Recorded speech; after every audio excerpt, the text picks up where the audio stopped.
இன்றைக்கி வெண்டைக்காய் புளிக்குழம்பு செஞ்சுருக்கேன். இதில் நல்லெண்ணெய் ஊற்றிருக்கிறேன். கடுகு வெந்தயம் போட்டு கருவேப்பிலை பூண்டு வெங்காயம்லாம் போட்டு தாளிக்கிறேன். இதில் சின்ன வெங்காயம் போட்டால் நல்லாயிருக்கும். நான் பெரிய வெங்காயம் தான் போட்டிருக்கேன். இதோட ஃபுல் மீல் ப்ரிப்பேர் பண்ணுறது நான் லாங் வீடியோவில் போட்டிருக்கேன். அதில் புளிக்குழம்பு மட்டும் நான் டீட்டெயிலாக எக்ஸ்பிளைன் பண்ணல, ஏன்னா ஷார்ட்ஸில் எக்ஸ்பிளைன் பண்ணிட்டனால.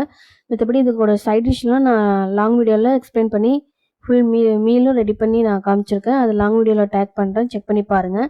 இப்போ வெங்காயம் லைட்டாக வதங்கினா போதும். வெண்டைக்காய் ஆட் பண்ணியிருக்கிறேன். ஏன்னா வெண்டைக்காயில் உள்ள ஸ்டிக்கினஸ் போகிற வரை வதங்குறதுனால அதில் வெங்காயமும் சேர்ந்து வதங்கிடும். அதனால் வெங்காயம் வதங்குறதுக்காக வெயிட் பண்ண வேண்டாம். ஆனால் வெண்டைக்காய் நல்லா வதங்குற வரைக்கும் தண்ணி தொளிக்காமல் புளி ஊற்றாமல் வதக்கிட்டு தான் நம்ம அதுக்கப்புறம் புளி ஊற்றணும். பொரியல் பண்ணுறதுனாலும் நீங்கள் வெண்டைக்காயில் உள்ள ஸ்டிக்கினஸ் போனதுக்கப்புறம் தான் தண்ணி தெளித்து பொரியலோ வறுவலோ பண்ணணும்.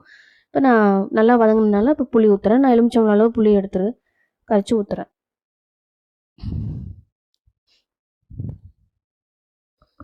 இது மல்லித்தூள் போட்டிருக்கேன், மிளகாத்தூள் போட்டிருக்கேன். நான் மிளகாத்தூளும் தனி மிளகாத்தூளும் மிக்ஸ் பண்ணி வச்சுருக்கனால நான் மிளகாத்தூள் மட்டும் போட்டுக்கிறேன்.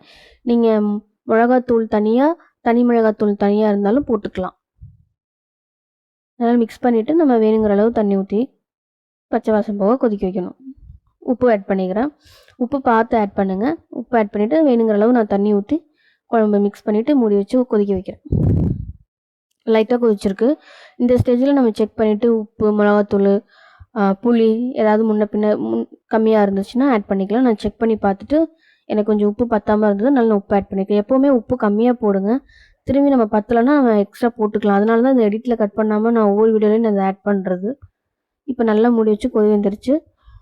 இந்த ஸ்டேஜ்லேயே நான் கொஞ்சம் டேஸ்ட் பண்ணிவிட்டு புளி போட்டிருக்கேன். சம்டைம்ஸ் புளி துவப்பு சுவை ஓவராக புளிப்பு துவப்பு சுவை இருக்குன்றனால நான் வெல்லம் சேர்த்துக்கணும். என்கிட்ட வெல்லம் இல்லாதனால நான் சக்கரை சேர்த்துக்கிட்டேன். சக்கரை சேர்த்தாலும் வெல்லம் சேர்த்த மாதிரி அந்த டேஸ்ட் கொடுக்கும். சூப்பராக இருந்தது ரெசிபி. புளிக்குழம்பு ரொம்ப நல்லாயிருக்கும், ட்ரை பண்ணி பாருங்கள். இன்றைக்கி எங்களோட மீல் வந்து ஒயிட் ரைஸ், வெண்டைக்காய் புளிக்குழம்பு, உருளைக்கிழங்கு வறுவல், அப்புறம் பீர்க்கங்காய் பொரியல். இது ரெண்டையும் நான் லாங் வீடியோவில் எக்ஸ்பிளைன் பண்ணியிருக்கேன். உருளைக்கிழங்கு வறுவல் ரொம்ப ஈஸி, எல்லாருக்கும் தெரியும். தெரியாதவங்களுக்காக நான் எக்ஸ்பிளைன் பண்ணியிருக்கேன். லாங் வீடியோவும் வாட்ச் பண்ணுங்கள், சப்ஸ்கிரைப் பண்ணுங்கள். தேங்க்யூ.